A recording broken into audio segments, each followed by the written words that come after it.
say on his job performance. I mean, any job that you have in a performance evaluation. This election will be in a performance evaluation for the county executive. Would you be okay with the election happening, say, in late September as opposed to late August? I'm not going to get into the date. The vote today was that we set a date of August 26th. If the date changes, it'll be because the courts have deemed it so. But at this point, I stand with my colleagues in the date that we set of August 26th. And so the judge will make a decision with the litigation that's currently pending. The Jackson County Election Board told me they plan to continue their litigation unless the legislature changes this to November, which you all clearly didn't do today. What's your plan now, as this is most likely going to be delayed because of the courts? I think it is, at this point, it's in the hands of the courts. We followed our own charter, which says 60 days. My colleagues and I didn't randomly pick that date. We followed the law. So if it's not doable by the standards of the election boards, the courts have to make that change. The only person at this point, the only power that has that power is the courts. Where did things go wrong between you and Megan? I don't think they went wrong. I just think with any colleagues, there was just a simple disagreement. And I think to say that my colleagues and I, the 8 of us that voted today to have this election, we're going to disenfranchise veterans, disenfranchise the disabled, and those who have to vote absentee, is just simply false. My colleagues and I were following the law. Any changes that have to happen will come from the courts. They will assume a remedy for all of those things that she mentioned today. But I'll also add this: to question our ethics and our integrity is beyond the pale for me and my colleagues, and I'll defend that to the end. But there was only one of us that abstained during that vote. Next question. She's saying that the charter actually allows for you to put this on the next available election if you can't do it in 60 days. Do you disagree with that? I do disagree with that. The charter says shall happen within 60 days, shall. But I'm not a lawyer, and neither is Ms. Smith, so. Had this vote not happened today, what would have been the outcome for voters? Excuse me, say that again. Had this vote not happened today, what would have been the outcome for voters? Well, honestly, I think we probably would have needed an escort to get out of this building. I think people are angry. People are tired. They're angry. This has been not just a 2-year saga. This has been an 8-year saga dealing with taxes since 2018. And people are tired. They have been frustrated, and this is a result, a symptom of that frustration to have a recall. Do you understand how hard it is to do a recall in this county? It's never happened before. To collect 98,000 signatures, 43,000 of them deemed valid, to put this on the ballot. There's a reason why it's never happened, because it's very hard to do and it's expensive to do. It's very labor intensive, and so this is a byproduct of people's frustrations about their taxes. When you have retirees, retired teachers, and retired auto workers working at retail and department stores to pay their property taxes, that's a problem. Frank White yesterday released a couple of statements regarding his call for resignation, but also he did call you out in one of those statements. And he wasn't there at the meeting today. What do you have to say to him?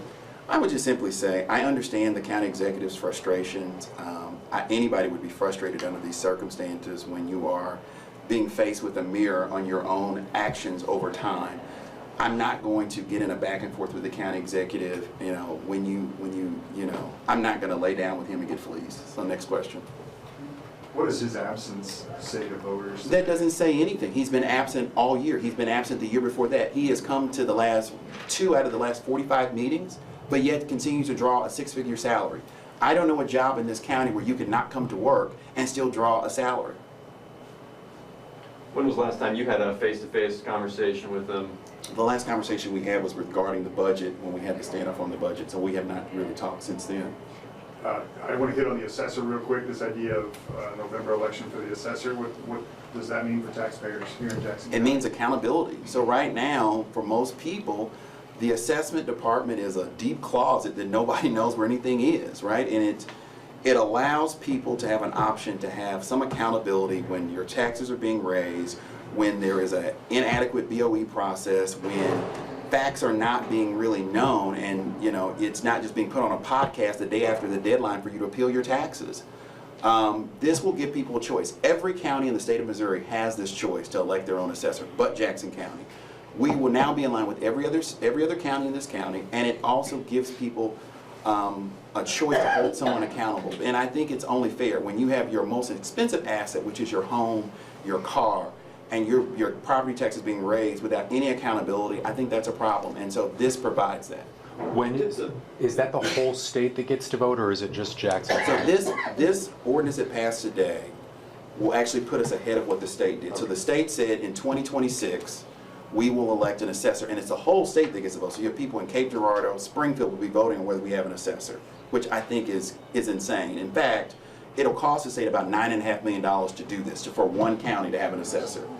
If we do it ourselves, we allow folks in November to say, do we want an assessor, yes or no? If it passes, in November of 2028, when the sheriff and the prosecutor run, you will actually elect a person.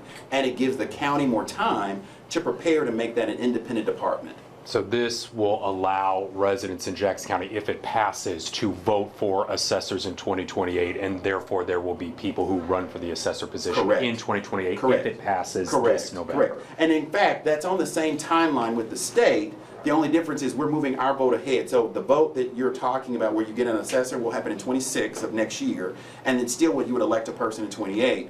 But this process is we will elect somebody in November, but we still will elect somebody in 28, and the whole state doesn't have to bear the cost of an election statewide for us in Jackson County. Could you just speak a little bit on the other veto that you guys overrode, the senior tax credit? Oh, what that means? that was something that was, for me, was near and dear, was something that I sponsored, where essentially it says where there was a deadline of June 30th for the senior tax. So if you live in Jackson County, you're 62 years or older, you can apply for a senior tax freeze, which freezes your taxes as long as you own the home. What I find in my district, when I go to neighborhood meetings, because the county executive and the administration really never put money into marketing the program or its existence, many people don't know the program exists. So we've given people an extra 60 days to say, apply for this program, because as we know, tax bills are going out and people are facing higher taxes. So this is just another reprieve for seniors. Thank you, sir. Thanks. Thanks.